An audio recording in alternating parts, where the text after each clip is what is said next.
si acaso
Buenas tardes, señoras y señores, y bienvenidos a este Salón de Actos del Instituto de Historia y Cultura Militar del Ejército de Tierra, donde va a tener lugar la conferencia titulada Tercios Viejos y Genízaros, la infantería en liza, armas, tácticas, reclutamiento, impartida por don César Labarta Rodríguez Maribona.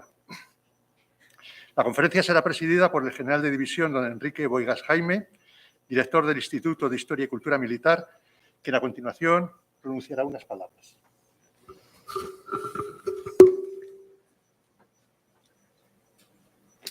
Bueno, buenas tardes a todos. Me refiero a todos los que estáis aquí en el Salón de Actos, que, por cierto, me encanta ver con este nivel de ocupación, y a todos aquellos que nos siguen a distancia por el canal corporativo de YouTube del Ejército de Tierra. Es un verdadero placer volver a estar aquí con todos ustedes para abordar un nuevo tema.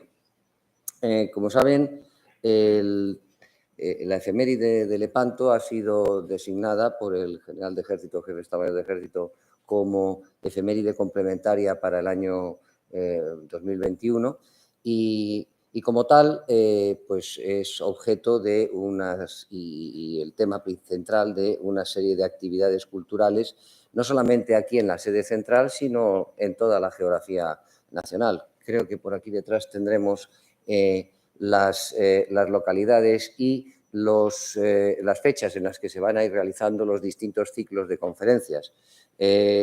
Así, a título rápido, decir que en el centro de Sevilla se programaron el 14, 15 y 17 de septiembre un ciclo de conferencias de 3 días. En el Centro de Historia y Cultura Militar de Baleares hay una prevista para el día 5 de octubre. En el Centro de Historia y Cultura Militar de Ceuta, el día 7 de octubre tendrán otra preparada y hubo una ya el día 15. En el Archivo General Militar de Ávila, una el día 6. Y además de esas, dentro de lo que es el seno del instituto, hay en las 2 unidades herederas de las unidades que participaron en la batalla de Lepanto, concretamente el Regimiento Tercio Viejo de Sicilia, hay un ciclo de conferencias del 20 al 22 de octubre en San Sebastián, y en Córdoba, el Regimiento Acorazado Córdoba 10 organiza un ciclo de conferencias durante 4 días y una exposición titulada 450 años, la más alta ocasión que vieron los siglos. Bien, yo se lo digo porque así como desde la sede central tenemos la capacidad de retransmitir a toda España y también al extranjero, no ocurre lo mismo en nuestros centros y, por tanto, si alguno de ustedes que están físicamente cerca de alguno de ellos están interesados en asistir a estos ciclos de conferencias, pues es una buena oportunidad.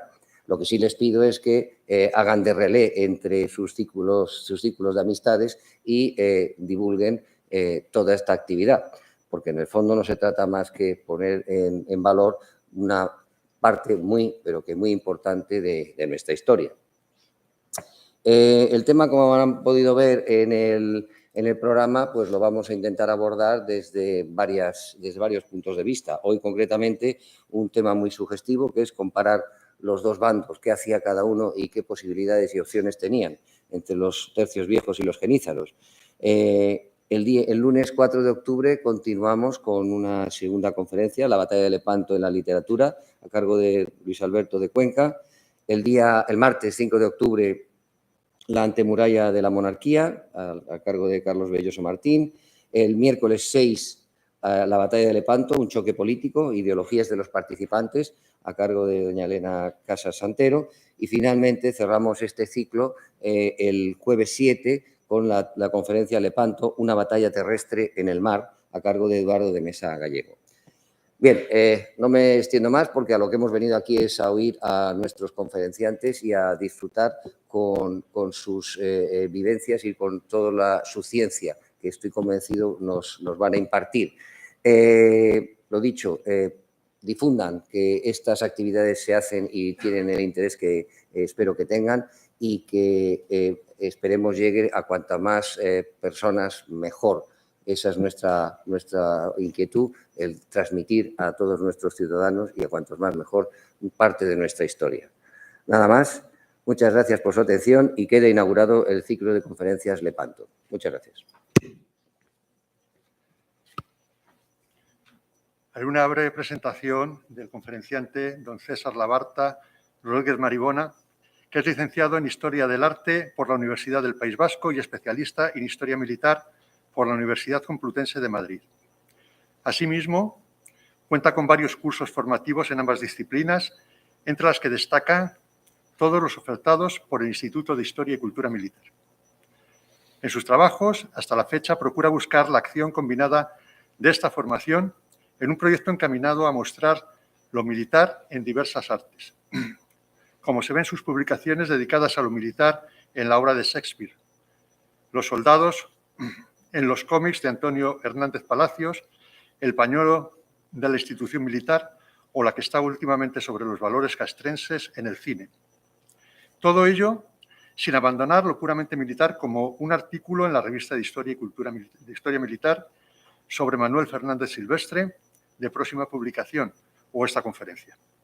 Asimismo, César Labarta es miembro de la Asociación de Amigos del Museo del Ejército y de la Historia y Cultura Militar, institución que fue creada hace 10 años en apoyo tanto de este instituto como del museo.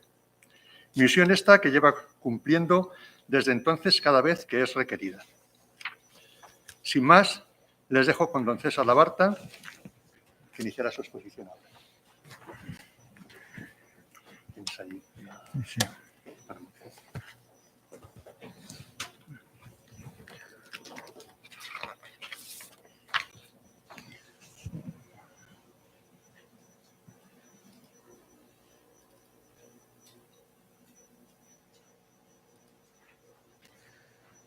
Mi general, con su permiso. Bien, ante todo, quiero dar las gracias al Instituto de Historia y Cultura Militar, como siempre, por la oportunidad que me da de ver este salón de actos desde este ángulo, que después de 10 años esto era una novedad.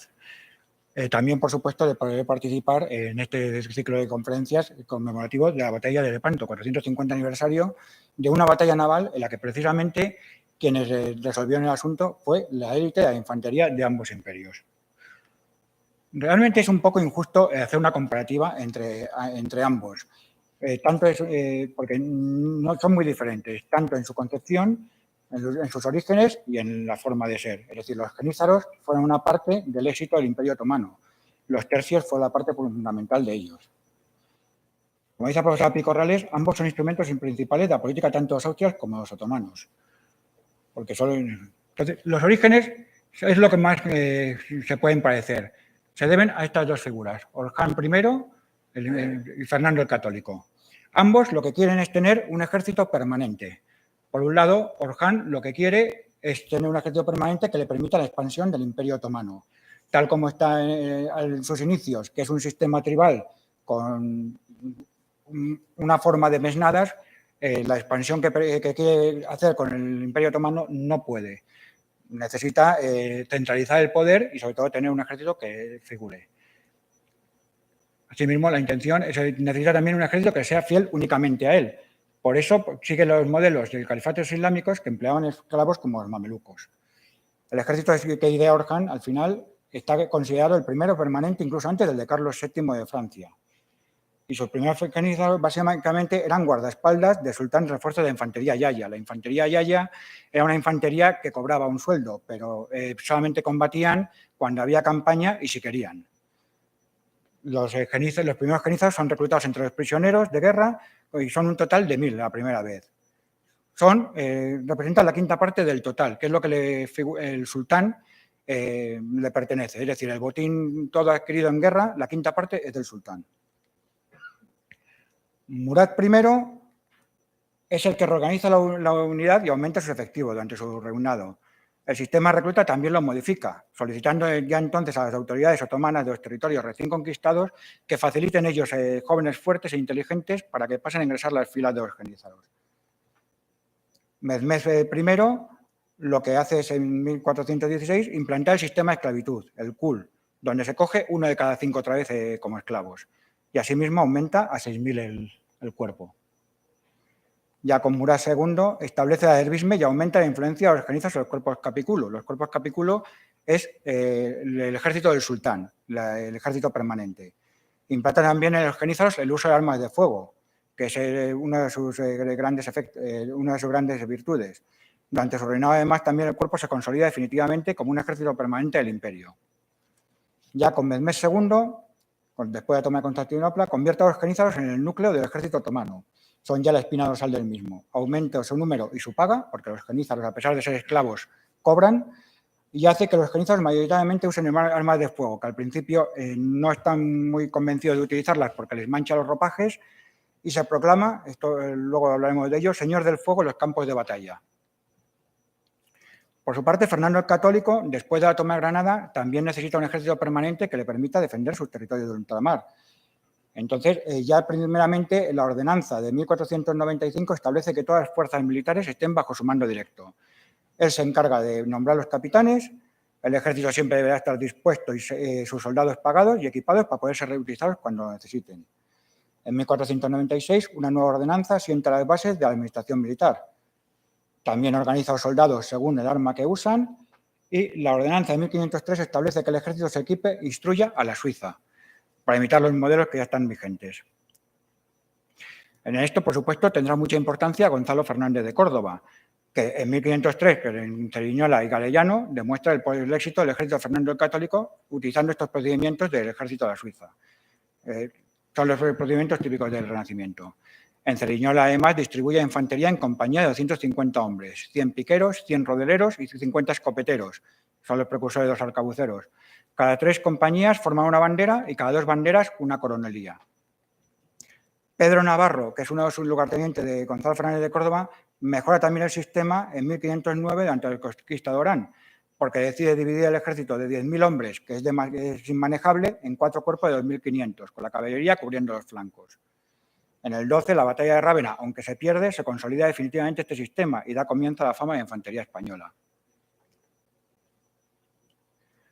Bien, la historiografía está cambiando mucho, está avanzando mucho, sobre todo en el tema de los tercios. Los tercios están de moda, los genízaros no están tanto. Entonces, siempre se pone la ordenanza de Génova de 1536 como el origen de los tercios. Pero hay, por ejemplo, historiadores como ahora Fernando Mogaburu, militar y ganador de premios de argentería, que propone que el nacimiento de los tercios, y además lo argumenta, es antes, es durante la campaña de Lombardía, porque precisamente los tercios que combaten en Lombardía, los capitanes, son los mismos que participarán a partir de 1536. La organización. La estructura de un tercio son todos de tipo regimental, tanto los genízaros como los tercios, aunque por el número de efectivos podríamos pensar que no es así. Bien, un tercio está compuesto, por lo general, de 8 compañías de piqueros, que tienen 10 escuadras cada una, y 2 compañías de arcabuceros. 2 compañías de arcabuceros, que también con otras 10 escuadras, 300 hombres en total. La plana mayor del tercio la lleva el maestre de campo, que tiene el sargento mayor, que es el equivalente a un coronel, y sus ayudantes de campo. Por debajo está el furriel mayor, el tambor mayor, que es el que se encarga de dar todas las órdenes, el barrachel, el capellán, el cirujano y el médico. El mando de compañía reproduce prácticamente también el del tercio. El capitán, que como decimos es escogido por el rey, que tiene un alférez, que es el que lleva la bandera, y el sargento. Por debajo están los cabos, que son los que mandan las escuadras, también el furriel, el capellán y barbero. El barbero es el que hace las primeras curas, el tambor y el pífano, que son los que se dan las órdenes en el combate. La tropa está dividida en bisoños, particulares, reformados y entretenidos. Entretenidos son los que sirven como ayudas de campo. Los reformados son los que vienen de un tercio que ha sido disuelto, con lo cual ya tienen experiencia y tienen además mayor paga. Y los particulares son los que tienen un aumento de sueldo también por sus méritos de guerra. En total son una media de unos 300 hombres repartidos en 10 escuadras, como decíamos. Bien, evidentemente estas cifras nunca se llegan a alcanzar. Tenemos aquí la prueba de que en estas dos tablas que hace Enrique Martínez Ruiz en su obra Los soldados del rey, que al final la cifra promedio de hombres por tercio de 1.500. Tampoco se llega a alcanzar todas las compañías que se pretende. Vemos ahí que nunca se alcanza lo deseado y siempre va según las campañas. El Seyfilli, el ejército otomano. El ejército otomano se divide en 3 partes. El Capiculu Askerleri, que es, como decía, el ejército del sultán. El Ayek Askerleri, que son los que se encargan de todos los territorios anexionados. Y la armada, La Armada Otomana lleva funcionando desde el siglo XIV. La Armada es fundamental porque en el momento que la expansión del imperio, el sultán necesita controlar ambas orillas del Mediterráneo. Aquí quiero hacer una pequeña precisión en un momento, y es que la Armada está compuesta por los Levant y también genízaros. Y ahí hay ciertos historiadores, por supuesto anglosajones, que están diciendo que ya desde el siglo XIV los genízaros y los Levant son infantes de marina. Y no, no es eso porque al principio la Armada Otomana está compuesta tanto por piratas y corsarios. Y creo que todos coincidiremos de que un pirata y un corsario no forman parte de un ejército regular, con lo cual no son infantes de marina.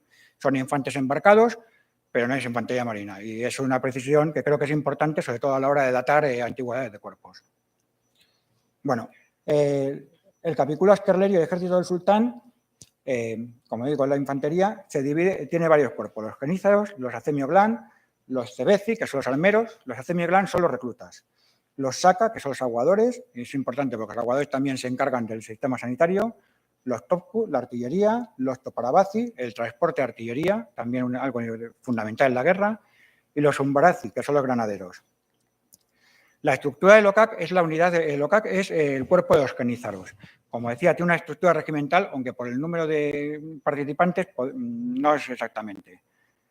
Lo forman 3 divisiones, se llaman divisiones, pero no son el equivalente a una división de un ejército. Está el CEMAT, que es la principal, es la que lleva el peso de todos los combates, y en la primera horta, que la horta es cada compañía del OCAC, está afiliado como soldado raso el sultán. Al igual que nuestro ejército en el Memorial del Rey está afiliado al rey, el sultán se afilia a la primera compañía del CEMAT. Son 101 en total. Los boluks son los que se encargan de hacer la escolta del sultán. Son especializados y son también 61 compañías. Por último quedan los segment. Los segment son los que se encargan de toda la labor en todas las fortalezas y en todos los territorios de ultramar del imperio. 34. El mando del OCAC, por encima está el sultán. Son los esclavos del sultán, con lo cual el sultán es propietario de ellos. El Yenízere Agashi es el coronel de la horta, y Yenízeri, perdón, que no lo he comentado, significa soldado nuevo. Eso es lo que significa la palabra genízaro, soldado nuevo.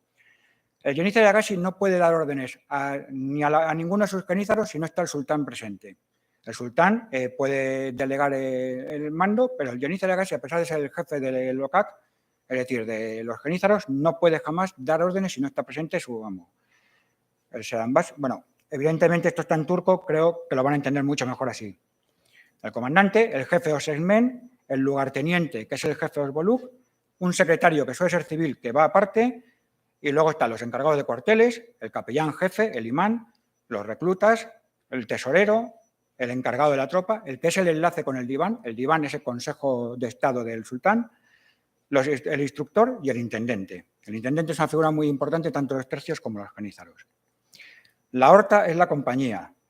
El corbazi es el capitán también, vamos a solucionarlo. El coronel es el coronel. El nombre de corbazi significa el hacedor de sopa. Para los genízaros es muy importante los cargos relacionados con la comida. Veremos luego por qué. Está el lugarteniente, el vejilcar, el postandarte. Es el único miembro de todos los genízaros que no tiene un cargo relacionado con la comida. El imán, el cocinero jefe, que el cocinero jefe es el que está a cargo de los suboficiales, que simplemente se llaman cocineros, y el jefe de pinches, que es el jefe de los sargentos. El sargento es el pinche. Y los aguadores también son fundamentales.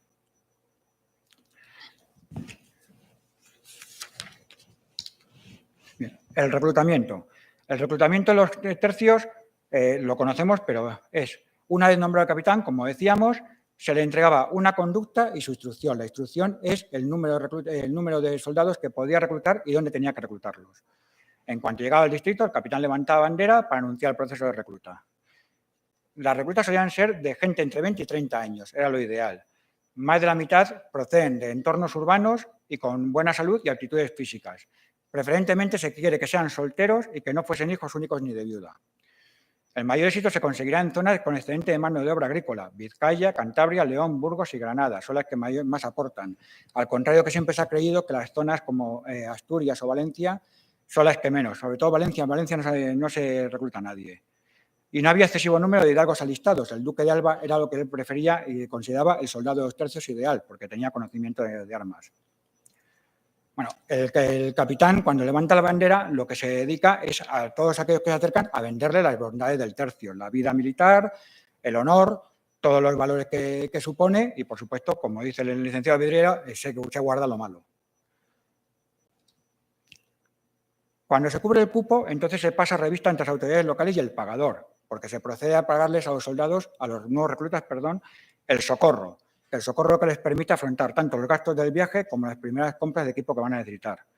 Porque el equipo lo paga el propio soldado, el rey lo aporta, como también lo aportará el sultán, pero siempre descontándose de la paga. Van al siguiente punto de reclutamiento y una vez alcanzado el número establecido por la instrucción de la conducta, se marchan al punto de embarque y de concentración de la compañía. Y ya embarcados comienza el proceso de instrucción con las charlas morales del capitán. Eso, por supuesto, todos aquellos que consigan aguantar el viaje en galera, que no debe ser nada bueno, aunque sea por el Mediterráneo, como estamos viendo. Bien, el proceso de reclutamiento de los genízaros es la gran diferencia que podemos encontrar a lo mejor con los tercios. Es la del bisme, sobre todo. La del bisme significa recolecta. Y efectivamente era lo más similar a una recolecta porque, entre todo, lo que buscaba este sistema de la administración otomana era no esquilmar los recursos del imperio, ni humanos ni económicos. Se hace todavía, sobre todo en los territorios cristianos del imperio, es decir, las zonas de Bosnia, Herzegovina y toda esa parte. También al final se hará en Península de Anatolia y en Grecia, aunque en Grecia no les suele gustar hacerlo. Se realizan cada 5 o 7 años para evitar dejar sin jóvenes al pueblo y que no puedan participar en la recolecta. Se pueden llegar a reclutar entre 1.000 y 3.000 jóvenes al año. Un año, por ejemplo, un año después de la batalla de Lepanto se realizó una leva de hasta 8.000 jóvenes, algo completamente inusual. Eso también demuestra que el Imperio Otomano, la administración, tenía muy buena previsión a futuro.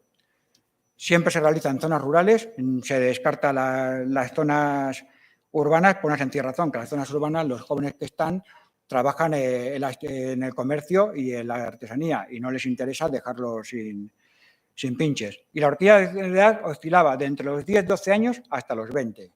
Era el límite de edad que se podía.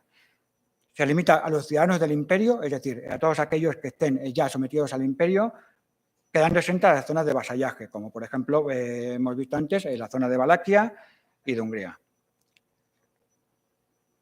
Aquí también, como los tercios, el sultán lanza el fermat, que es el edicto que ordena la recluta. El piquete que se encarga de recluta lo conforman un yayabasi de los sipajis. Los sipajis es la caballería noble, también del ejército capiculo, y el yayabasi es el coronel de los sipasi. Varios suruku. El suruku significa en otomano tratante de caballos. Es un término un poco ofensivo, pero es que realmente no trata de caballos. Un secretario que levanta acta y una escolta de genízaros. Se va a cada localidad, se selecciona uno por cada 40 jóvenes de la localidad, eso nunca sobrepasando un porcentaje previamente establecido a la población del lugar. Lo mismo, para evitar dejarlas sin jóvenes que puedan participar en las labores del campo, porque la recolección de la cosecha también es beneficio para el imperio. ¿Quiénes quedaban exentos? Quedaban exentos también los hijos de viuda, los niños de única familia y los judíos. Los judíos, según algunas versiones, se dice que es porque los otomanos consideraban que la fe judaica era imposible de convertir. Pero otra versión más pragmática lo que dice es que, claro, los judíos eran muy importantes para la administración del Estado, porque los judíos participaban en el comercio, participaban también en la administración, con lo cual no interesaba ni dejarles sin herederos, ni tampoco enfadarlos, porque el imperio se sustentaba en ellos, porque muchos eran funcionarios.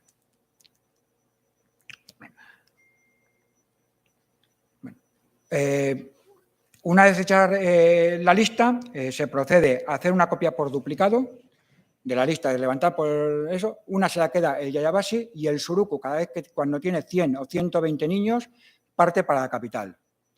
El tema de hacer el duplicado de la lista era muy sencillo, era para evitar la corrupción. Hay que tener en cuenta que en aquellos tiempos el mezclado de esclavos, un niño de 10 años, tenía mucho valor.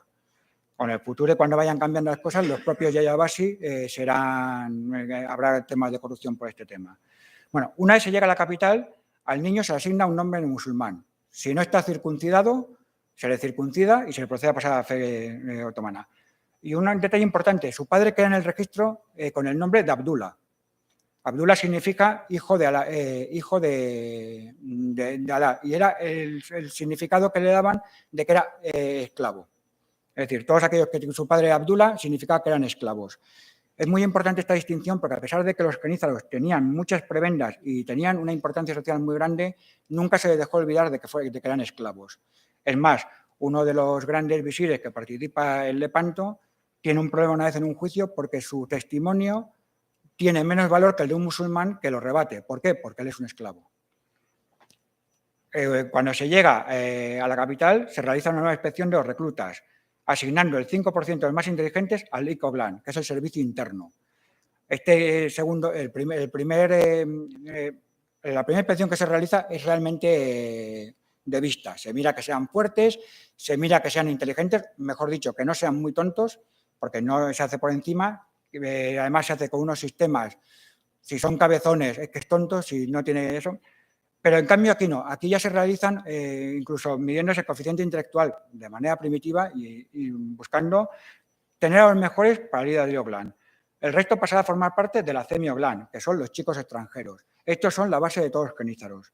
El ICOGLAN serán los que acaben siendo parte de la administración del Estado, que también son genízaros por el sistema recluta, pero pasarán parte de la administración del Estado, llegando incluso a poder ser grandes visires.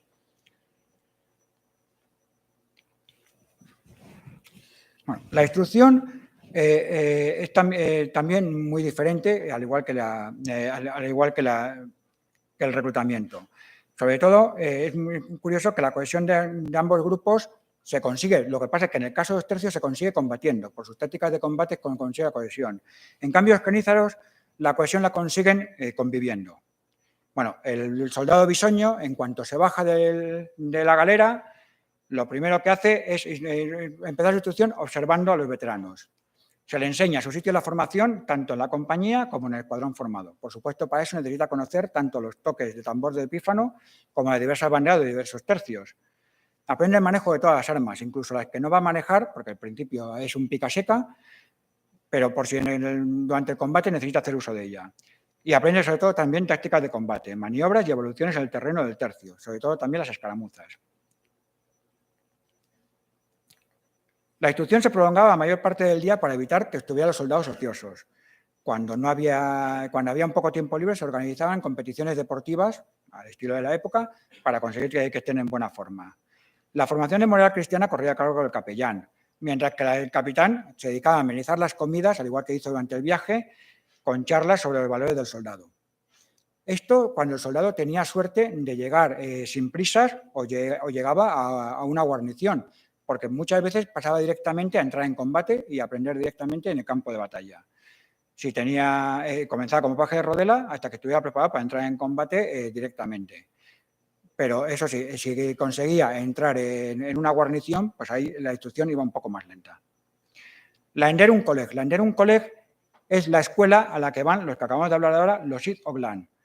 Estas escuelas se encuentran en Palacio y en las principales ciudades. Bajo la estricta supervisión del Kapi Agassi, el Kapi Agassi es el jefe de los eunucos blancos, su formación dura entre 2 y 7 años. Es decir, la formación en la que tarda en tener un genízaro pueden llegar incluso a tener casi 30 años cuando son genízaros de pleno derecho. Los OCAs, los tutores, les van a formar en diversas materias, tanto culturales, religiosas y militares. Hay que tener en cuenta que estos van a formar parte de la estructura del Estado, con lo cual se quiere que manejen todos los aspectos del mismo. Sus capacidades en estas materias determinarán su siguiente nivel de estudios y enfocado a su posterior servicio al imperio.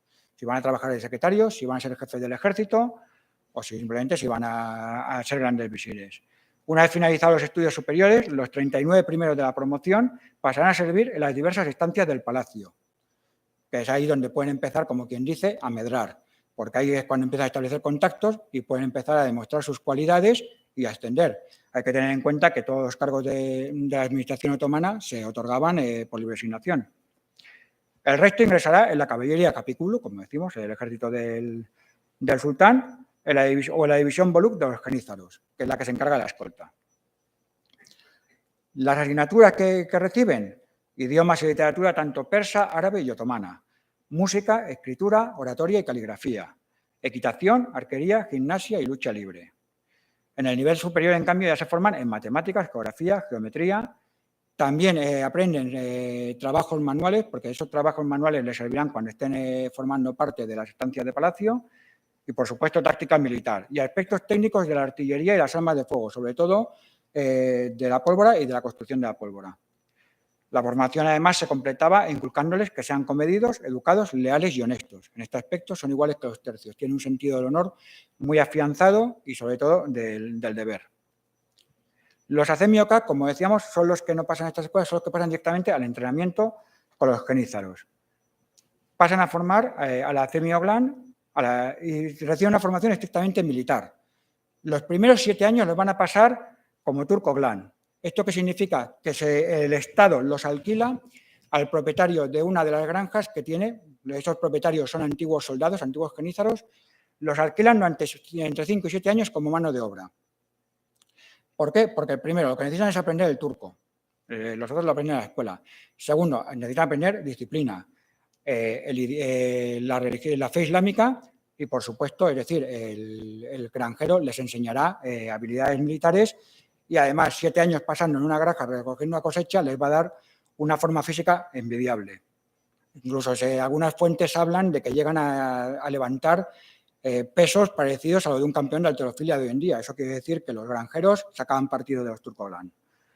A partir de los 5 años ya están disponibles para traspasarse a una ACEMIOCAC, que ya es una compañía de instrucción de los genízaros. Cada vez que queda una vacante, pasan. Una de estos cuerpos se van seleccionando y formando para diversas hortas y sus deberes. Si van a ser BOLUC, si van a ser CEMAC o si van a pasar para el resto. Al tiempo que se forman, también realizan diversos trabajos a las cocinas imperiales, como albañiles en obras públicas y mano de obra de los astilleros. El genízaro, en toda su formación, está también compaginando los estudios con la formación física. Y, por supuesto, realizarán servicios, como ya forman parte de la sorta de los genízaros, realizan servicios de guardia en palacio y policía en tiempos de campaña. Los genízaros suelen hacer la policía de las ciudades, controlar los mercados y controlar los fraudes. Es uno de los motivos por los que no caen muy bien en la sociedad, a pesar de que tienen un alto estatus. Cuando están en campaña, los que sustituyen a los genízaros son los estudiantes. A partir de los 6 años, en las hortas de entrenamientos, ACEMIOCAC, van pasando a las hortas principales cuando queda vacante. Aprenden táctica, maniobras de combate, manejo de todo tipo de armas, matemáticas, geometría y lucha. Por supuesto, una estricta disciplina que busque formarlos en obediencia absoluta y ciega al sultán y a sus superiores, servicio y cohesión con su unidad. Esto se consigue porque pasan todo este tiempo conviviendo. Conviven en grupos de 30. No se les permite salir de la escuela, por las noches sí. Y bueno, el día de su graduación, el odabasi, es decir, el lugarteniente, le entrega su borg, que es el sombrero característico de los genízaros, junto con un certificado de ingreso en la horta. Por la noche y una vez finalizado el resto del día, el nuevo genízaro podrá vestir con su dodama, que es la casaca, y ser un miembro de pleno derecho. Asimismo, se tatuará tanto en el brazo como en la pierna el símbolo de su horta, de su unidad, en el sentido de cohesión. La uniformidad. Bueno, realmente los tercios, la uniformidad no existe como tal. Los tercios, como se reconoce su uniformidad, es por su modo de vestir en el combate. El maestre de campo que lleva media coraza, el coselete, que es el que vemos en primer término con la pica, y el capitán que va detrás. Sobre todo, lo que denota el rango en los tercios es el uso del arma anastada. El capitán en este caso lleva una alabarda, normalmente suele llevar una jineta, pero lleva una alabarda. Es el símbolo de su mando. El alférez, que es el que porta la bandera y es el lugarteniente del capitán de la compañía. Y, por último, el picaseca. El picaseca es el bisoño nada más llegar porque no tiene dinero más que para comprarse 4 cosas. La pica y una protección de cabeza y, a lo mejor, una gola. Y luego, el arcabucero es el que suele vestir más ligero. A veces suele llevar una protección de piel de búfalo endurecido, o como este que vemos aquí, que es probablemente de los tercios embarcados, para en el caso de evitar de que caerse al agua se ahogue por el peso. La principal ropa civil que suelen llevar los tercios, más similar, que sobre todo llega un momento que para evitar que vistan más elegantes que su capitán, se empieza a reglamentar el tipo de uniformidad que llevan, es la casaca, las calzas, los zapatos y las mangas acuchilladas. Los genízaros, en cambio, son las primeras tropas en estar uniformadas también de la historia. Son además, lucen con mucho orgullo su uniforme. Lo vemos aquí, son muy vistosos. Como decía, ambos se tienen que costar el uniforme a las armas, aunque el Estado siempre las proporciona.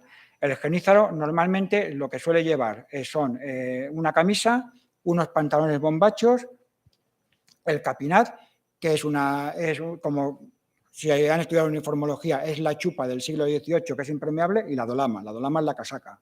La casaca es larga y cuando se está combatiendo o se está marchando se puede recoger delante del cinturón. Eso seguramente sonará también a la uniformidad del siglo XVIII. Y el borg. El borg es el sombrero característico de los genízaros, que cae por detrás y al principio solía llevar una cuchara de palo. Luego os explicaré por qué. Con el tiempo va evolucionando y luego las paradas lo que suelen llevar es el símbolo de su unidad. Los jefes de los genízaros, como ven, van distintos. Y, por supuesto, lo que es evidente es la diferencia que hay en uniformidad entre unos y otros a la hora de enfrentarse. Los genízaros no llevaban ningún tipo de protección. También aprovecho, ven que el genízaro lleva un pequeño hacha. Este hacha también forma parte de la uniformidad porque no es armamento. Esta hacha se utilizaba como herramienta, tanto para cortar la leña como sobre todo para cortar las rebabas de las pelotas de los arcabuces, después de fundirlas a la turquesa. Los genízaros, todo aquello que utilizaban como arma de combate no lo utilizaban como herramienta, por eso lo llevan. Evidentemente la pueden utilizar como arma en algún momento. Bueno, el armamento, por supuesto, tenemos lo primero, la pica del soldado de los tercios, que es lo que más le caracteriza cuando está en el cuadro. La pica suele tener una longitud de 5,5 metros, un peso de 5 kilos, y en la parte superior lleva la moarra y en la inferior el regatón. El regatón es lo que se clava al suelo, sujeto por el pie que tapa el escudo, en ese ángulo para que se pueda clavar bien el caballo los caballos cuando cargan y con la espada presta a desenvainar. Bien, como decía, los capitanes llevan muchas armas, tanto los mandos del tercio llevan armas enhastadas como también los genízaros. Los genízaros se niegan a utilizar la pica. No quieren utilizar ni la pica ni el sistema defensivo que produce la pica. Más adelante tampoco querrán utilizar bayonetas con los siglos. Pero sí que lo que utilizan son armas enhastadas, las mismas armas enhastadas que utilizaban los tercios, jinetas, espontones, alabardas o partesanas, como las que vemos en esta vitrina de la colección del Duque de Medinaceli y del Museo del Ejército. Si ustedes quieren conocer auténticas armas de los tercios, ahí es donde las van a poder ver. El arcabuz. El arcabuz, que es el arma principal del tercio, tenía una longitud aproximadamente de 130 centímetros. El cañón medía 1 metro y un peso de unos 5 kilos. Las partes, como pueden ustedes ver, es el serpentín, que es donde se coloca la mecha encendida. Apretando la palanca del disparo, la mecha se acerca a la cazoleta, prende la pólvora y sale la bala. El alcance habitualmente solía ser de unos 100 metros. Ese es el alcance total. El alcance efectivo solía ser 80 entre 90. Y el calibre, por lo general, solía ser de 20 milímetros. El mosquete, que es un arma posterior, pesa más. Pesa entre 7 y 9 kilos, también tiene una longitud mayor. El calibre básicamente es el mismo, porque también hay arcabuz de 25 milímetros. Y el alcance ya son 220 metros de alcance real, alcance efectivo 180. Y, por supuesto, la espada. Las espadas de los soldados de los tercios son mucho más cortas que las roperas. Hay que tener en cuenta que es un arma que tiene que ser fácil de desenvainar rápidamente y también de hoja mucho más ancha. En muchos casos, estas hojas eran incluso heredadas de sus padres de los tiempos de la Guerra de Granada. Si ustedes recuerdan, la famosa colada del Cid tiene una empuñadura de lazo como esta porque se fue heredando con el tiempo. Los soldados también se acompañan de una daga de mano izquierda, daga de vela posteriormente. Estas dos también son del Museo del Ejército. Bien. Ahora, los genízaros. Los genízaros utilizan lo que llaman ellos el tufén. Tufén significa mosquete, pero realmente es un arcabuz. Los primeros que ellos tienen son, evidentemente, obtenidos desde el siglo XIV a los húngaros. Es cuando, después de vencer a los húngaros en combate, que son los primeros en usar el arcabuz, lo adoptan. En los tiempos de Lepanto, por ejemplo, los arcabuces que usan los genízaros son los mismos que utiliza el resto de Europa. ¿Por qué? Porque se estaban vendiendo de contrabando tanto la Inglaterra protestante como los Países Bajos, lo cual nos da una idea de que más que una guerra de religión estaba siendo una guerra geoestratégica. Cuando ellos por fin empiezan a fabricar los suyos, son como el que vemos. Una longitud de 1,27 m, peso como 4,5 m, son un cruce entre el arcabuz y el mosquete. Según dicen, la ventaja que tenían los tercios sobre los arcabuceros genízaros era que al ser más largo su arcabuz y de mayor calibre, tardaban más en cargarlo. Parece ser que eso no es cierto, eso es un mito, y lo que sí que presumían los genízaros era de su excelente puntería, no solamente ella, sino también los embajadores. Como ven, el sistema es muy similar. Es curioso, por ejemplo, los genízaros, cuando ya pasan a la llave de chispa, tardan muchísimo en pasar a la llave de chispa, no la quieren. La consideran muy poco adecuada para el territorio donde combaten. El dato curioso es que cuando pasan a la llave de chispa es cuando les llega vía Argel una partida de mosquetes con llave española. Los que conocen un poco la llave española saben que el mecanismo va por fuera, con lo cual los genízaros dicen que ese sí lo pueden utilizar porque pueden ellos mismos limpiarlo y repararlo. En armas blancas, por supuesto, el arco compuesto. El arco compuesto se usa al mismo tiempo que el arcabuz. Evidentemente, el arco compuesto es mucho más rápido que cargar un arcabuz. El tiempo que se tarda en cargar un arcabuz, se pueden lanzar 10 flechas al aire. Es un arco que ya se usaba en los tiempos de los mongoles, de la caballería mongola. Es capaz, en algunos casos, de hacer a corta distancia, de atravesar un peto, de atravesar unas primitivas armaduras. Y como vemos, se compagina perfectamente con el arcabuz. Otro arma principal que tenían, el arma blanca, era el yatagán. El yatagán es una espada corta, pueden verlo, aproximadamente 83 centímetros, y variaba entre unas y otras. Las había mejores o peores historiadas, porque realmente lo que se utilizaban era con mucha decoración. Y sobre todo también el kilik. El kilik es un arma de corte directamente. Suele estar a veces más combado, y es un arma que se utiliza, como digo, directamente para golpear, se corta con ella. Claro, evidente, el problema que tiene esto es que con los escudos de los rodeleros muchas veces paran el golpe, y con las protecciones que llevan los tercios también. Y por eso, bueno, el kanjar, que es el cuchillo de mano, también variaba con forma curva. Este es muy típico también del norte de África. Y no quiero terminar de mencionar el mekkilik. El mekkilik, que se cree que es de origen veneciano, copiado de ellos, lo utilizaban las tropas navales. Luego les explicaré por qué. Bueno, la vesilología. La vesilología de los tercios, tanto de los tercios como de los genízaros, la bandera no es que tenga un significado para ellos como puede tener para nosotros hoy en día nuestra enseña nacional, pero sí que es un motivo de orgullo, es un motivo de cohesión con el grupo, y es una tragedia perderla. Incluso con los otomanos, cuando pierden su símbolo vesilológico, se les condena a muerte. Bueno, aquí tenemos dos ejemplos, que los pueden incluso ver aquí también en persona en la sala. Dos banderas de tercio, la bandera de tercio de Felipe II, esta iba en el tercio, y luego la de compañía. Esta ya es la del tercio de Ambrosio Spinola, como vemos en el cuadro de las lanzas. Y, por supuesto, esta bandera de compañía, aunque es del siglo XVII, pero que es una de las pocas banderas de compañía que se conservan, está en el Museo del Ejército y ha sido además hace poco restaurada. Y no me quiero resistir a no mostrarles este estandarte. Este es el estandarte de Carlos V. Se perdió cuando el incendio de Almería Real, pero importante es el mensaje que lanza. Si recuerdan, antes les dije que Mehmed II se había autoproclamado Señor del Fuego. Esta es la respuesta de Carlos V con sus arcabuceros. Como podemos ver, la cruz de San Andrés, que la sostiene el propio San Andrés, están unidas los dos palos por un eslabón. Debajo está la yesca, que es con lo que se prenden las mechas, se encienden las mechas de los arcabuces. Las llamas representan el disparo, con lo cual Carlos V está diciendo que él es el Señor del Fuego. Y no solamente es el Señor del Fuego, sino que además viene patrocinado por Santiago Matamoros, Mataturcos en este caso, y por San Andrés. Con lo cual la lucha también propagandística estaba plena.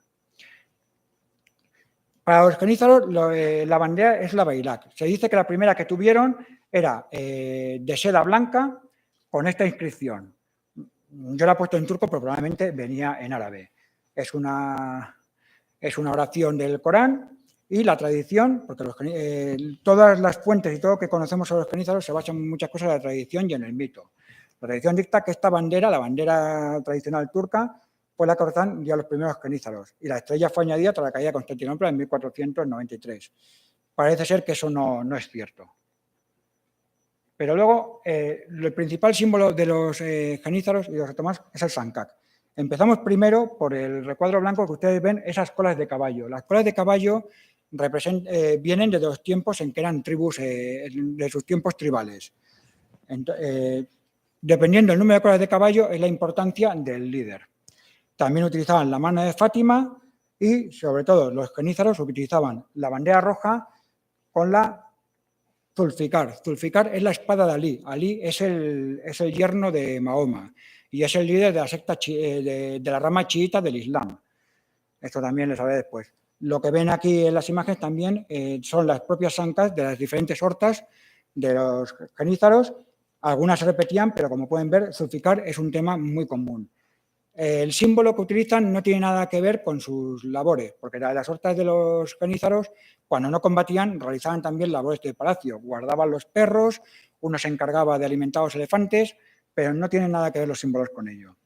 Pero el principal símbolo vexilológico de los genízaros es esto, el kazán. El kazán es un caldero.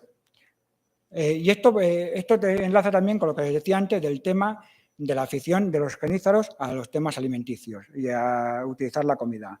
El sultán es el padre que nos alimenta, es así como conocen los genízaros. Y toda esta tradición viene de los tiempos tribales también, en los que el jefe del clan, de la tribu, se encargaba de facilitar una vez al día la comida a su gente.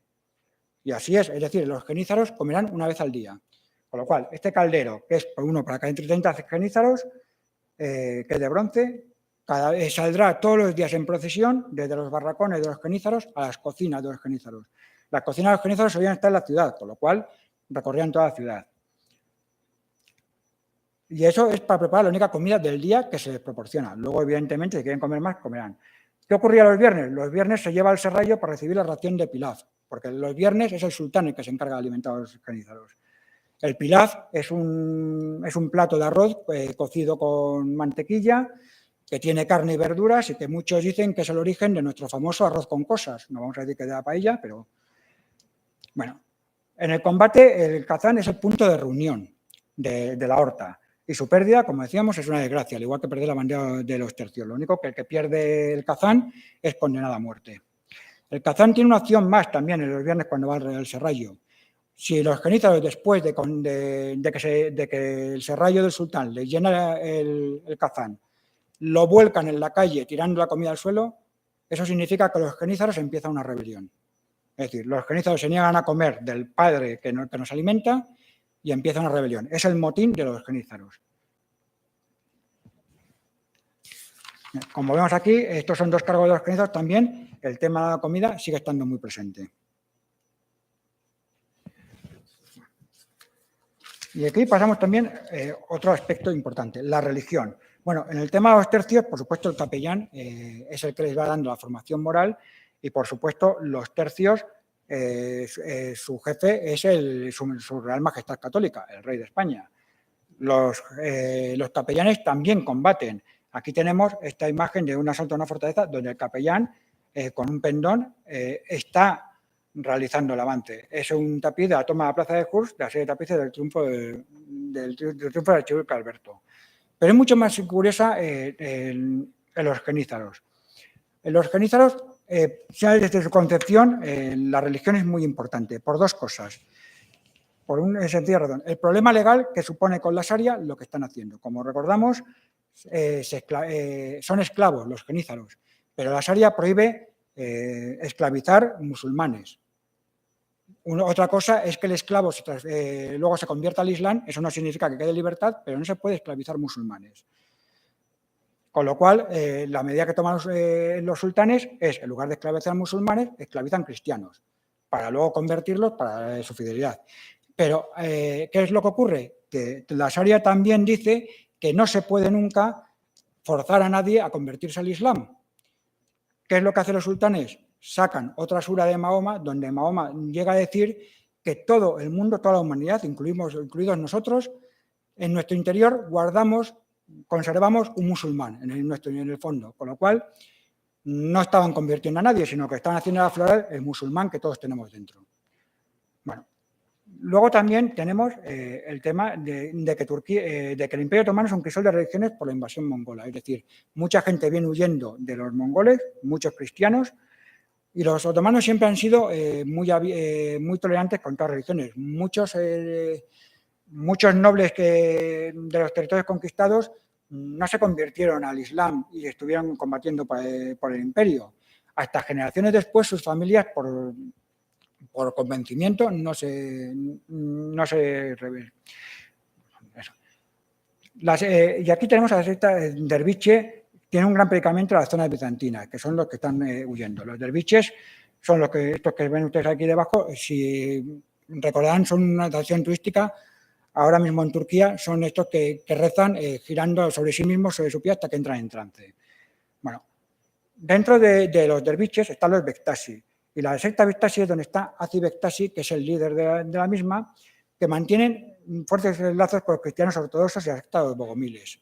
A ustedes a lo mejor la secta de los bogomiles no les dice nada, pero la secta de los bogomiles, en su vertiente católica, son los albigenses, los cátaros. Entonces, ¿qué es lo que ocurre? Que tanto los derviches como estas dos sectas cristianas tienen muchos puntos en común religiosos. Entre ellos niegan la divinidad de Cristo, porque niegan que Dios sea uno y trino, es decir, Jesús y María son profetas, pero no tienen condición divina. Y es más, incluso muchos derviches, muchos santos derviches han llegado a proclamar de que tanto el Islam como el cristianismo son la misma cosa con distinto nombre. ¿Esto a qué viene? Esto viene que es lo que hace muy fácil que todos estos niños captados con la dervisma se conviertan fácilmente al Islam, entre otras cosas por las ventajas que les supone llegar a ser un genízaro y también porque son muy similares las creencias.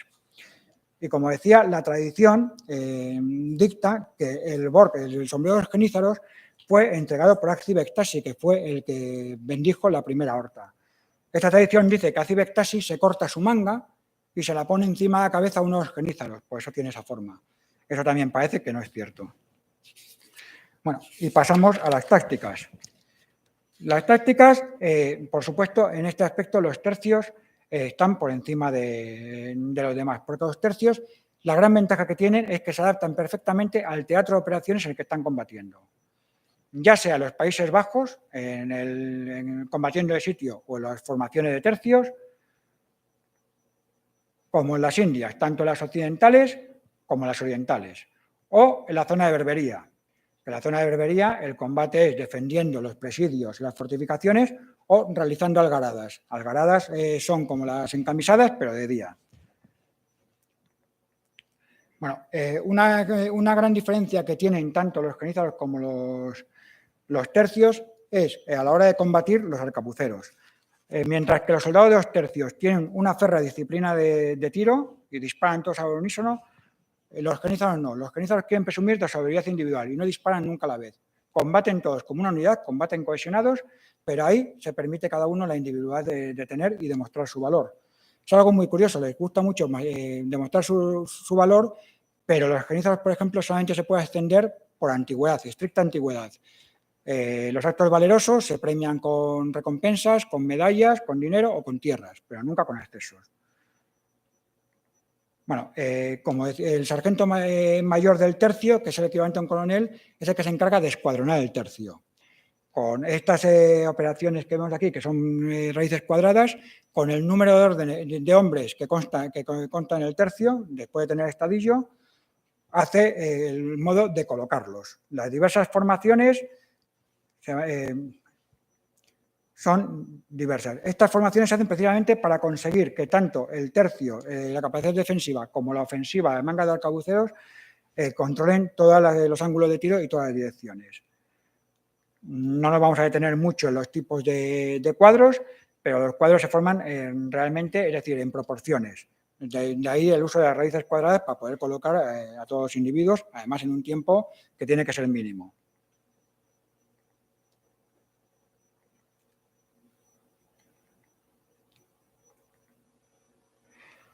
En cambio, los otomanos, su táctica es mucho más simple. Es la táctica que usa el Imperio Otomano desde sus primeros comienzos.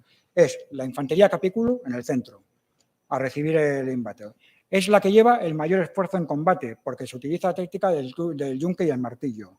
Es decir, las alas que están formadas por la caballería, tanto la capiculo como la sipasi, se encargan de atraer al enemigo con el tornafuelle para que acabe estrellándose contra el centro. En el centro están los cañones y están los genízaros.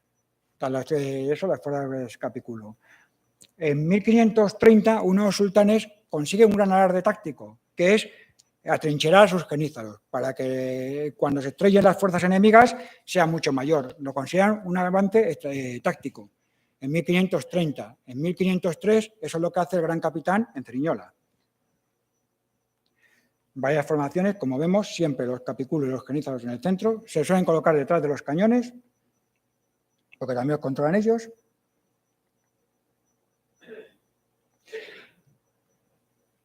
Y, por supuesto, gran cohesión de unidad, y, como decíamos, la habilidad individual.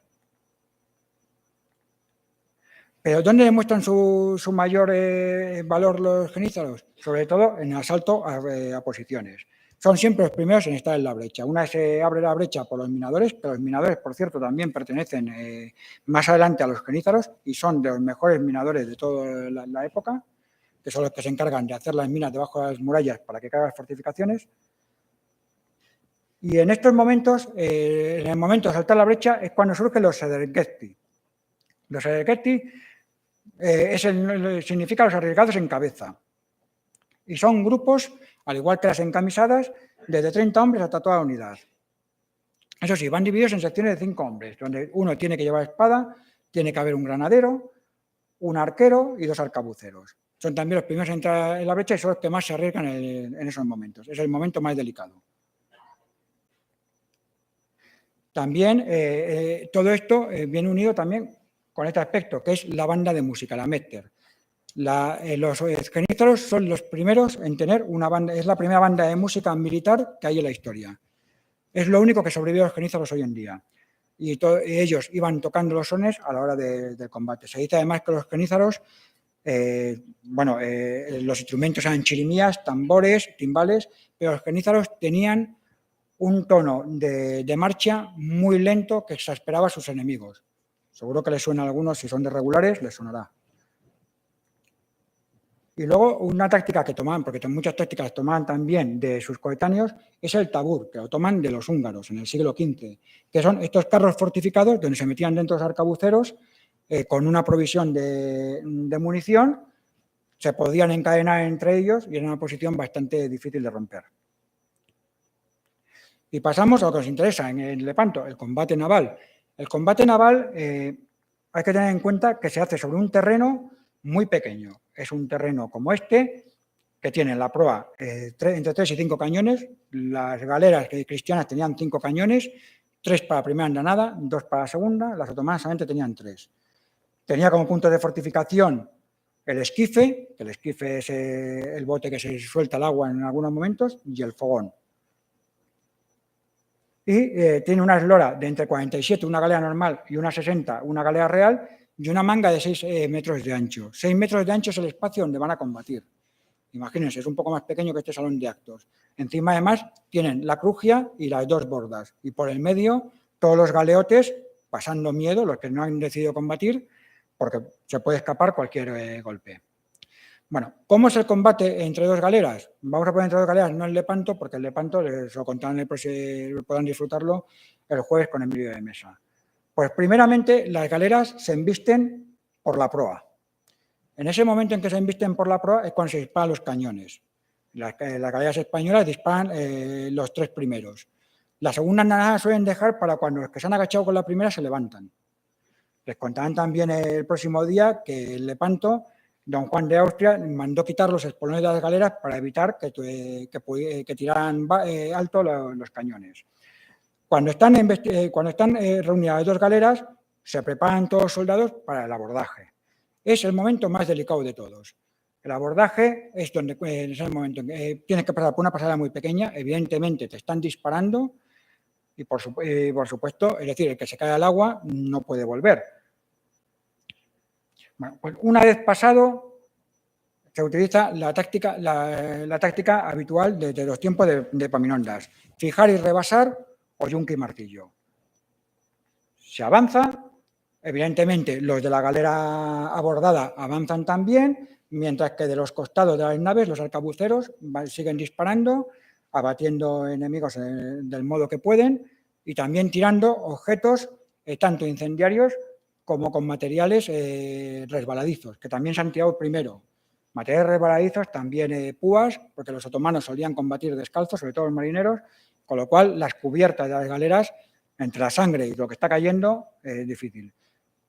En el momento que se quedan, se enfrentan las dos fuerzas en un espacio tan pequeño, como decía, se convierte el combate en una auténtica melee, como en el rugby, donde lo único que cuenta es acuchillar, rajar, empujar y matar. ¿Qué se puede hacer? Pues rebasar. En el combate de dos galeras, cuando el esquife está echado al agua, lo que se hace es, se manda a que tome el castillo de popa. El castillo de popa es el objetivo del combate, que es donde se encuentra el timón, tanto como el jefe de la galera. Se asalta el castillo de popa si se puede y se termina el combate. ¿Que fracasa eso o como el Lepanto el esquife no se echa al agua? Pues solamente queda empujar, hasta que se llega al final y se termina con el jefe, como en el caso de Ali Bajá, el Lepanto. Bueno, y ya llegamos al epílogo. Al epílogo de estas dos unidades, que por cierto tienen un larguísimo historial de combates y de una hoja de servicios muy importante. Muchas de ellas, de estas batallas que están viendo, son las que han combatido juntos, pero tantos unos como otros han tenido una vida llena de glorias, como quien dice. Eso sí, a la hora de su final, es mucho más triste el final de los genízaros que los tercios. Voy a empezar por los genízaros, porque los genízaros, su decadencia llega justamente en el siglo XVII. Tarda un siglo su eficacia en irse a pique. Y empieza precisamente, además, justamente por algo muy curioso. El mismo motivo por el que el primer sultán decide crear los genízaros, un cuerpo esclavo que le sea totalmente fiel, es lo que va a acabar con él, porque los genízaros tienen fidelidad, pero no son sumisos. Entonces, por ejemplo, con Mehmed II, cuando asciende al trono, como es menor de edad, Mehmed II sufre una revuelta por parte de los genízaros exigiendo un aumento de sueldo. También exigen que vuelva a su tío, porque no quieren a un niño. Este se lo concede. Cuando vuelve otra vez a reinar, vuelven a hacerle otro motín para pedir más aumento de sueldo, con lo cual al final deciden que cada vez que viene un dignatario extranjero o llega un sultán, se les aumenta el sueldo.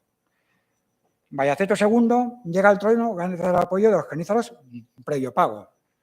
¿Qué es lo que ocurre? Después, cuando llega su hijo y quiere quitar a su padre, vuelve a pagar a los genízaros para que lo pongan.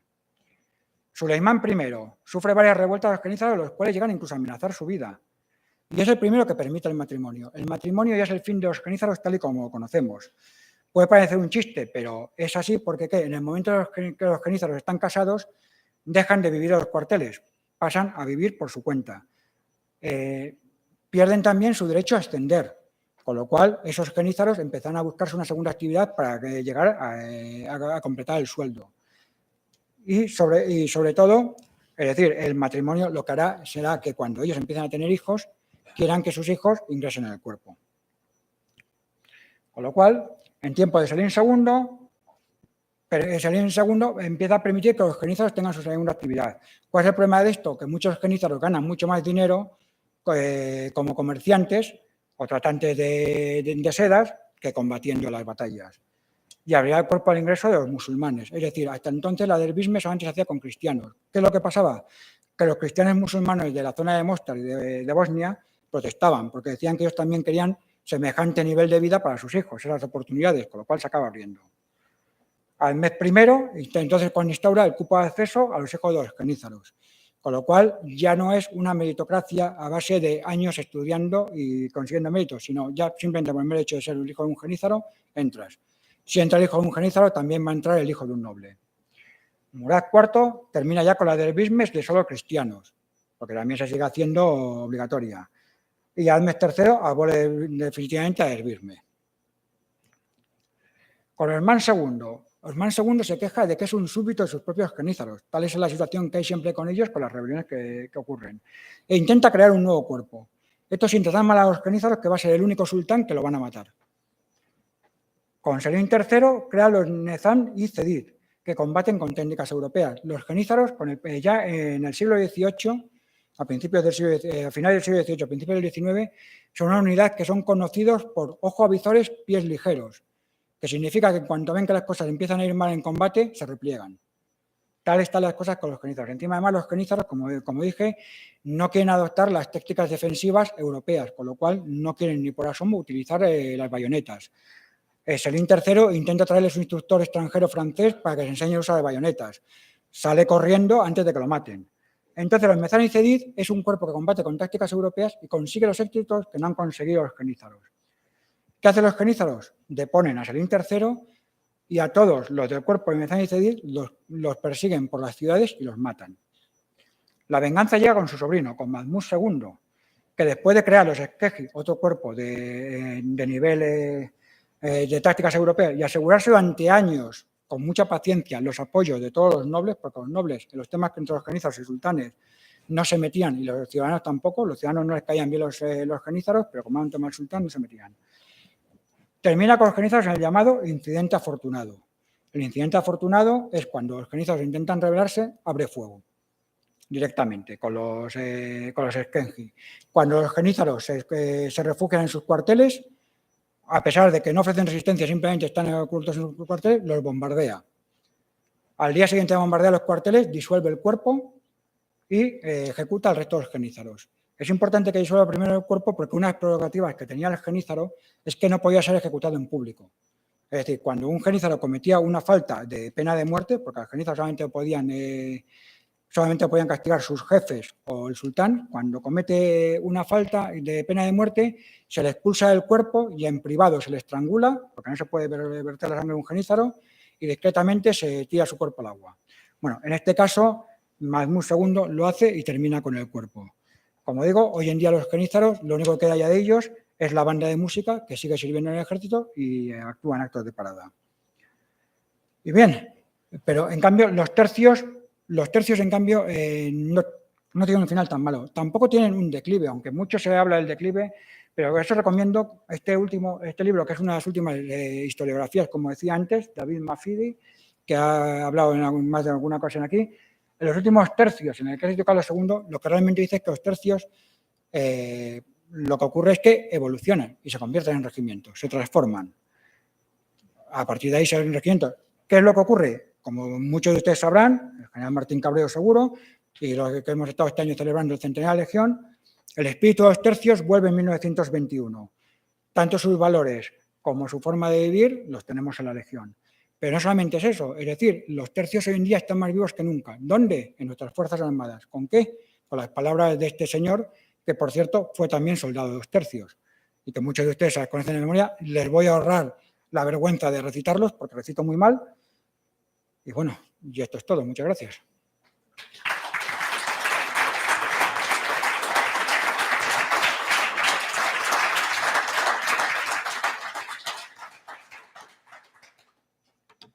Muchas gracias, César. Ha sido estupendo, muy gratificante, muy enriquecedor. Ahora, con su permiso, mi general, podríamos pasar a un turno de preguntas, si hubiera tiempo. Sí, el comandante Riesco. Levanten la mano, por favor, les pasarán un micrófono. Aquí tiene, por favor. Bueno, yo felicitarle porque la conferencia es muy brillante en un tema, sobre todo los genízaros, muy desconocido en España y bastante árido. Y mi pregunta, aparte de, supongo que en alguna revista tipo Despertaferro tendrá usted publicado esto, porque un trabajo tan entusiasta, desde luego, lo merece. Y mi pregunta es, yo he sido profesor visitante en Túnez, en la Universidad de La Manuba, y por lo que he estudiado de las luchas, por lo menos en el mar, es curioso que en el caso de los turcos, casi todos los grandes capudanos, almirantes, no son turcos de nacimiento y son cristianos o otras religiones. Digo, el caso de los hermanos Barbarroja, los capudán, el caso de Sinan, el judío, el caso de Uluch, el tiñoso, que es calabrés, y realmente el único turco, por decirlo así, es Turgut, también llamado Dragut, que muere frente a los españoles, ¿no? Frente al virrey Osuna, en en Malta. Entonces, entiendo, quizás tenían estas limitaciones, pero los genízaros tenían posibilidades de llegar al máximo ascenso militar en el ejército de tierra turco. Sí, efectivamente. Y es más, Ali Baja, que es el que muere, la sultana, presumía de ser, y lo decía con mucho orgullo, era hijo de un pastor de cabras cristiano. Eran genízaros, es decir, procedían todos de Derbisme, en muchos casos. En otros casos no, sus padres habían combatido en el ejército turco y ellos habían pasado al Islam, pero sí, todos tenían origen cristiano. Los genízaros sí podían llegar a las más altas instancias del Estado, no solamente los de la CEMI Oglán, sino también los que pasaban directamente a las unidades de infantería, como quien dice, de lucha. Pero ya le digo, el caso más claro es Ali Baja. Ali Baja presumía de ser hijo de un pastor de cabras croata, porque era un antiguo genízaro.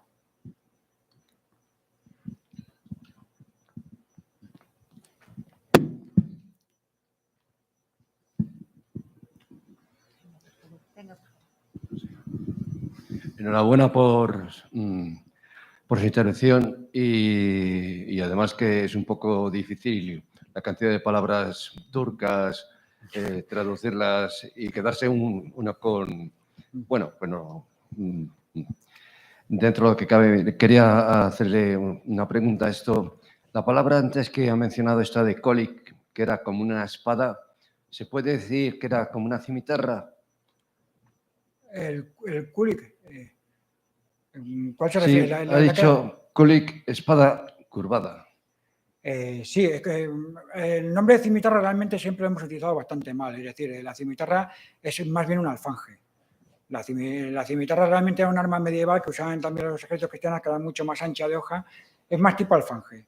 Es de corte, se me pasó antes, por cierto, que el mec que dije que era la espada recta, la usan las unidades navales precisamente por esas melés, porque las melés que se producen al borde de las galeras, el kulik no sirve de mucho, porque es un arma de corte, pega con los morriones de los soldados y sobre todo con los rodilleros. Entonces, como decía, es un poco la táctica que hemos visto los escudados o las legiones romanas de apartar el escudo y acuchillar. Por eso utilizan esa espada recta. Y sí, creo que esto y esto es cierto que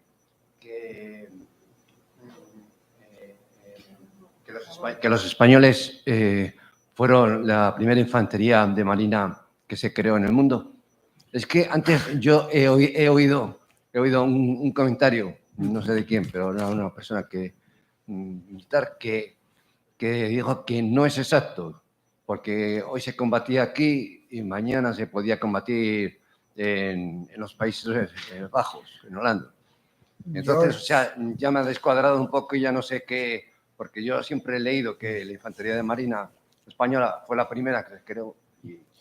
Mire, yo no me voy a meter en ese charco, precisamente, pero, por ejemplo, don Eduardo de Mesa, que dio hace tiempo aquí una conferencia, él considera que los tercios embarcados que están en el Lepanto, en su momento consideraba que no era infantería de marina. La pelea siempre está si los tercios embarcados son infantería de marina o no lo son. Combaten como infantería de marina, pero yo creo, sin ánimo de... Evidentemente, ya lo he dicho, los genízaros y los Levant no son infantería de marina, son piratas, son infantes embarcados. Pero yo creo que lo importante de esto... Hombre, yo comprendo, mi padre estuvo en la infantería de marina, yo comprendo que la gente quiere el orgullo de la antigüedad, pero lo que importa es cómo se sentían. Cervantes no se sentía un infante de marina, Cervantes se sentía un soldado de la infantería española. El término de infantería de marina en aquella época no existía, y yo creo que es tan incorrecto llamar a los soldados de Lepanto infantes de marine como llamar al arcabuz fusil de asalto. A lo mejor en un futuro alguien decide llamarlo fusil de asalto al arcabuz. En cierto modo, pues es una analogía. Pero yo creo que lo que importa era cómo se sentían ellos. Luego hay gente que dice que no, que hasta que Tercio de Figueroa no tiene su primer tercio, no es el primer tercio de infantería de marina. Pero si dices eso, alguno te puede sacar la pistola y te pegarte un tiro, porque lo que se defiende es que Cervantes ya es un infante de marina en Lepanto. Yo ahí no me voy a meter, pero lo que importa es cómo se sentía él. Él en ningún momento menciona que es infante de marina. ¿Por qué? Porque esa palabra no existía, ese término no existía. Él es infante de la infantería española. Sí, por favor, quisiera preguntarle si la expresión complejo de genízaro tiene alguna referencia histórica. Quiere decir, si los genízaros eran especialmente crueles con los cristianos más que otras unidades genuinamente turcas. Bueno, en ese aspecto hay mucho mito también, porque evidentemente la propaganda Es decir, esto es como todo. Una cosa son los motivos por los que los gobernantes combatían y otra cosa es el motivo por el que combate el soldado de infantería, en aquella época como hoy en día, como en la Segunda Guerra Mundial, como en Afganistán o en cualquier sitio. El soldado evidentemente combatía contra los infieles, entonces combate contra un enemigo que es cruel, un enemigo que mata a los que no piensan como él. Crueldad era la típica de aquella época, la había tanto con los genízaros como con los soldados de los tercios. Es decir, muchos de ellos no cogían directamente prisioneros. Es más, sin ir más lejos, en el sitio de Rodas, los caballeros hospitalarios directamente mataban a todos los prisioneros. Los que mataban a todos los prisioneros eran los almogávares, independientemente que fueran niños. Los otomanos, a los niños por debajo de 10 años los perdonaban. Los soldados hospitalarios, a todos por encima de 20 años, los mataban. Es decir, la crueldad era la inherente de aquella época, no había más ni menos. Evidentemente, después de un combate naval en el que estás resbalando entre sangre, te están empujando, te están disparando por todas partes, entre el humo, la pólvora, los gritos, lo último que piensas es en ser educado con el enemigo. Entonces, la crueldad es la típica de cualquier combate de aquella época.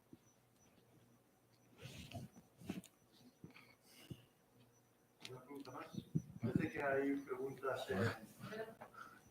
Vamos a hacer alguna pregunta de online, sí. Tengo una pregunta online. ¿Por qué los genízaros se resistían a utilizar las picas como sistema defensivo? Porque no les gustaba en absoluto el sistema que se utilizaba de las picas como utilizaban los tercios. Es muy curioso porque los otomanos es un ejército eminentemente ofensivo. Incluso cuando está defensiva, está atacando, que es el procedimiento que ellos utilizan, mientras que la caballería atrae al enemigo para que se estrelle contra sus filas. Entonces, su sentido de individualidad, que también viene de los tiempos de las tribus, no les permite hacer lo que hacía el soldado de los tercios, de todos al unísono, inclinar las picas, aguantar, pero bueno, como aguantaban ellos, como aguantaban los soldados macedonios o los romanos. Los otomanos no lo veían y no lo querían utilizar. Por eso, cuando llegan los tiempos del mosquete y el uso de la bayoneta, tampoco quieren utilizarlo. Y una de las tácticas que utilizan mucho los soldados de los tercios en la berbería, cuando están escapando de una algarada y les persiguen, es formar un cuadro de picas o de medias picas, porque entonces se marchan. Los perseguidores se marchan, que eso también, enlazando con la guerra de África de 1860, ocurría lo mismo, es decir, los árabes y los otomanos, los cuadros defensivos de picas no les gustan, les dan miedo. Gracias.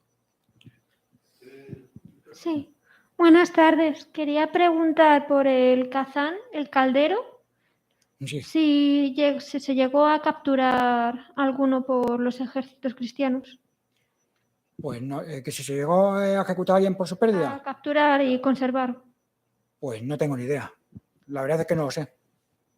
Es posible que sí, desde luego en España no creo, pero es posible que en algunos combates que tuvieron en Hungría o en la zona de los Balcanes sí perdían alguno, pero de verdad es que no lo sé.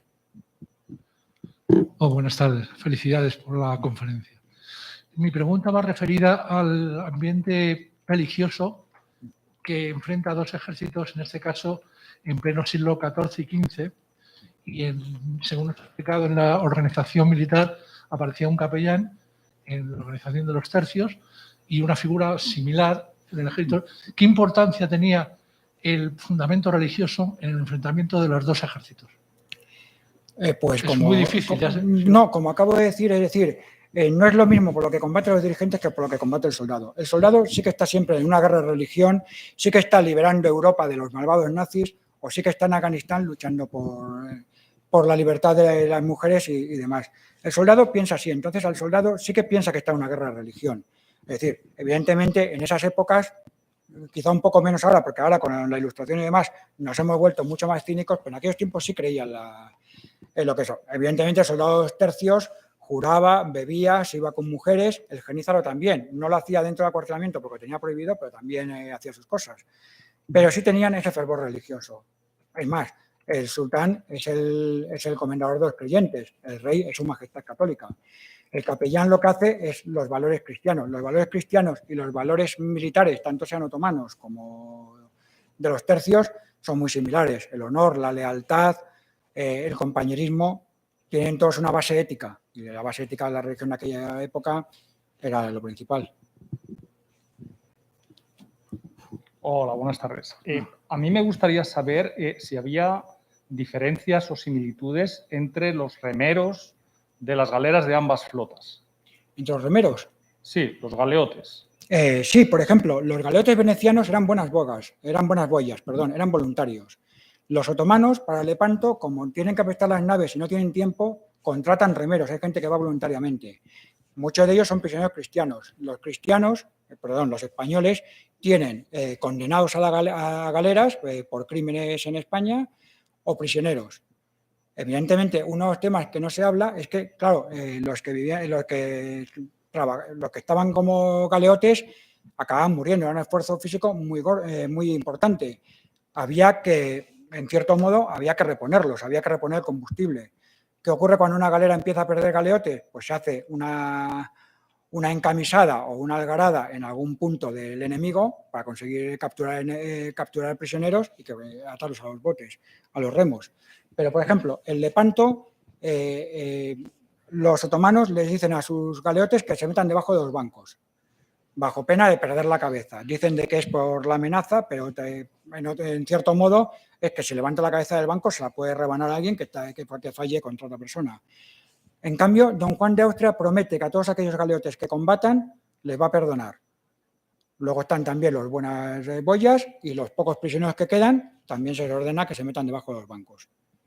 Y luego, como decía, los venecianos eran todos buenas bogas, es decir, eran todos voluntarios.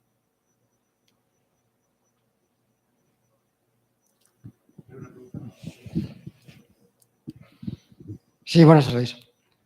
Quería saber si en los tercios, cuando un voluntario ¿por cuánto tiempo firmaban su compromiso?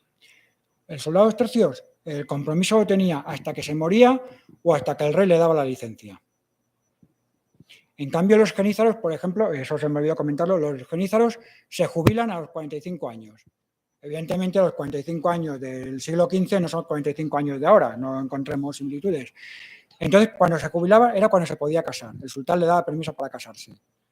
Porque ya el que se jubilaba podía seguir estando en los cuarteles, contando batallitas si quería, y en los tercios, el único que podía romper el compromiso era el rey o el fallecido en combate.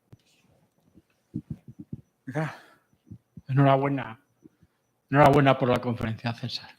Oye, ¿en algún momento hubo un enfrentamiento directo tercios-genízaros? Sí. ¿Hubo batalla, enfrentamiento? Sí, sobre todo hubo las batallas de los sitios. El sitio de Malta, Castelnuovo. Castelnuovo fue la batalla donde 300 tercios se enfrentaron al ejército de Barbarroja, murieron prácticamente todos. Y luego, por supuesto, las galeras, combates en galeras pero individuales. Pero Barbarroja no mandaba a genízaros. No, pero llevaba tropas genízaros. Y en Viena creo que tampoco llegaron a enfrentarse directamente en batalla campal. En Castelnuovo sí, por lo visto sí. ¿Sí? Es decir, sí, porque Barbarroja también lleva, es decir, los genízaros cuando viajan a las galeras, es a partir de Lepanto cuando el Imperio Otomano se da cuenta que es necesario tener genízaros especializados en galeras. Hasta entonces, o viajan de camino a donde se los lleva, o van de escolta de la autoridad que hay. Entonces, tenía derecho a tener genízaros, y hay genízaros en Castelnuovo, parece ser. No lo puedo asegurar, pero según varios sí que los hubo. Sería bueno investigar.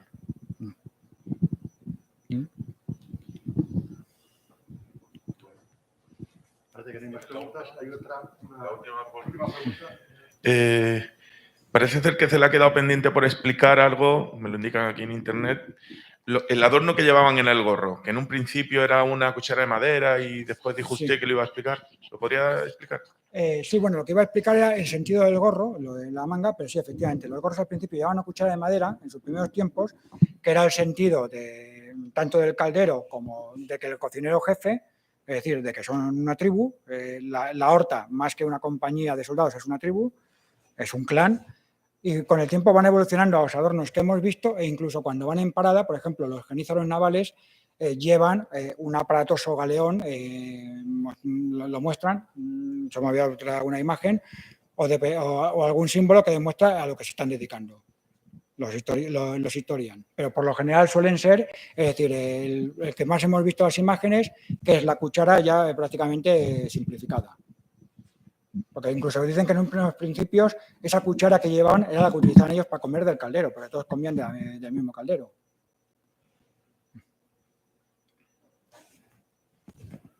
Pues hay más preguntas.